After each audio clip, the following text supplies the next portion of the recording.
Nukus ko'chasida shunda uglovoy turgan domimizni 6-qavatida bugun bizani 83 kvadratli xonadonimiz. Asosiy kiruverish eshigimiz shunda kirdik, bu oshxona qismimizda joylashgan. O'zini balkoni bor, devor tarafga qaragan. Shunda kirib kelishimiz bilan ro'paramizda ota-onalar uchun mo'ljallangan yotoqxona, o'zini ichida sanuzyuli bilan qilingan. O'rtada bo'lsa ko'rayotganingizdek chiroyli hol qoldirilgan.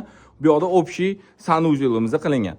Bu yon tarafda bolalar uchun mo'ljallangan yotoqxonamiz, keyin yonida bo'lsa bu zalimiz qilingan proyekt bo'yicha. Mana bu sanuzyul o'zi olib tashlanadi. Endi o'zi родительский spalniy bo'lgan, ozgina перепланировка qilinadi. Oynadan vidlari mana shunday piramid tavrsga qaragan. Narxiga keladigan bo'lsak, o'zi bu domda narx-navo ancha baland. Bizning xonadonimiz 83 kvadrat, narxi bo'lsa $87,000 so'ralyapti. Endi plusiga keladigan bo'lsak, oynalari ko'p, to'rxona bemalol qilsa bo'ladi va yana bitta zo'r bonusi, sizga dizaynerskiy proyekt shundoq qo'shib beriladi. Joyi egalarining telefon raqamlari videoning описаниесida.